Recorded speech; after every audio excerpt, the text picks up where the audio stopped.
Se apegou a que caminho para até chegar ao seminário? Grupo de oração, grupo de jovem, paróquia, coroinha, como que era? Olha, quando eu me converti, eu só frequentava a missa. Mas aquilo para mim foi muito forte, mesmo, né? E aí eu me tornei coroinha, me tornei catequista. Nas formações de catequese, eu entrei numa crise de fé. Olha aí. Uma certa crise de fé. Porque começavam a ensinar coisas muito... numa base um pouco desconstrucionista do evangelho, né? Tipo, os milagres não são milagres, anjo não é anjo, virgem não é virgem, umas coisas um pouco estranhas, muita ideologia junto. Eu fiquei realmente perturbado. E como eu sempre tive muito convívio na escola com evangélicos, eu quase me tornei evangélico. Olha só. Faltou muito pouco mesmo, muito pouco.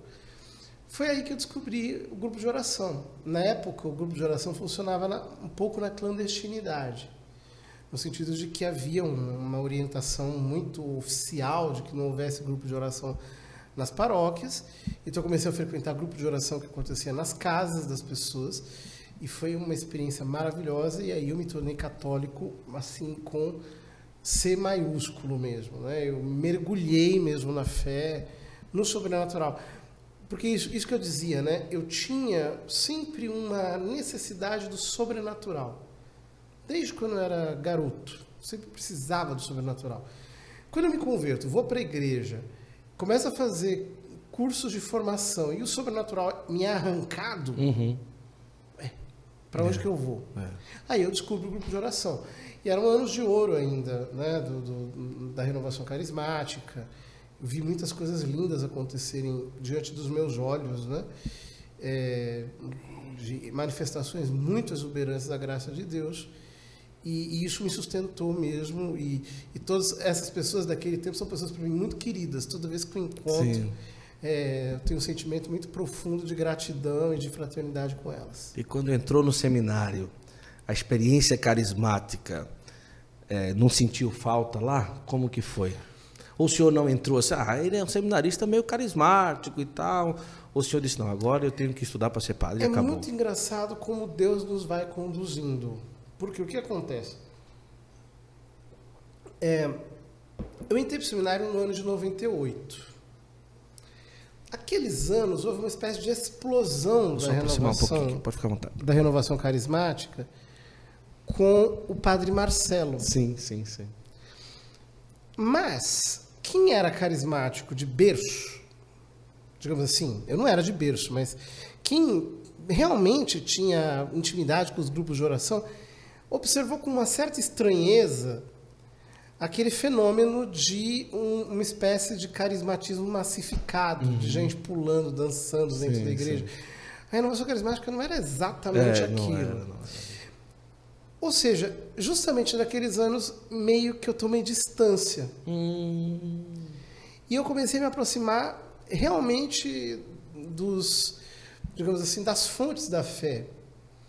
Comecei a ler mais os santos padres, mais os santos, os teólogos, os doutores eclesiásticos, me aprofundar mais na doutrina. Então, quando eu entrei para o seminário, aquilo veio de encontro a uma tendência que já estava em mim, e em muitas pessoas da renovação, que era uma tendência de retorno a um catolicismo um pouco mais consistente.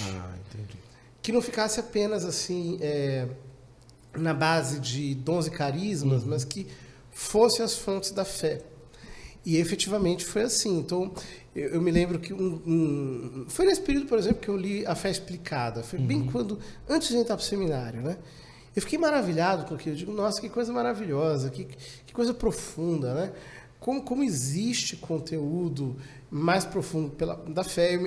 Eu conheci, por exemplo, São José Maria Escrivá, comecei a entrar em contato com a espiritualidade do Opus Dei e me aprofundei bastante nisso. Então, os anos de seminário foram anos de mergulho, digamos assim, na Igreja Católica, tal como a tradição dela sempre foi. Não foi um processo de ruptura, Eu não senti como uma ruptura. Algumas pessoas de fora sentiram. Eu me lembro assim, que um irmãozinho que me conheceu nos tempos por exemplo, de quando eu fiz retiro de primeira experiência, me questionou, falou assim, nossa, você ficou sério, você não era assim, você dançava, você pulava. Eu digo, não, é uma fase minha, agora eu estou num momento diferente, eu estou entrando numa seriedade um pouco maior, mas não é uma ruptura, é um desenvolvimento. Isso. Né? Que foi muito importante para mim nos anos de seminário. Porque o que acontece? Hoje, às vezes, eu noto que alguns seminaristas têm dificuldade de fazer esse processo. Os anos de seminário são anos de silêncio. São anos em que você tem que observar muito. Anos em que você tem que ser formado pelo exemplo. É uma formação em que o elemento passivo do ser formado é muito importante para você. Você tem que se deixar formar, não apenas pelos seus formadores, mas pelo espírito da igreja inteira. Agora, se você é um ativista que quer mal tá no seminário, mal tá ali, mas você quer ter o seu blog, o seu canal no YouTube, você já quer ensinar, você já quer dirigir, você já quer ser líder. Pô, você está queimando etapa. Você não está se deixando formar, isso faz muito mal, porque as etapas formativas, você tem que começar lá no comecinho e ir percorrendo o caminho, é o que te dá muita humildade, é o que te faz apreciar as pessoas e situações que são diferentes de você também.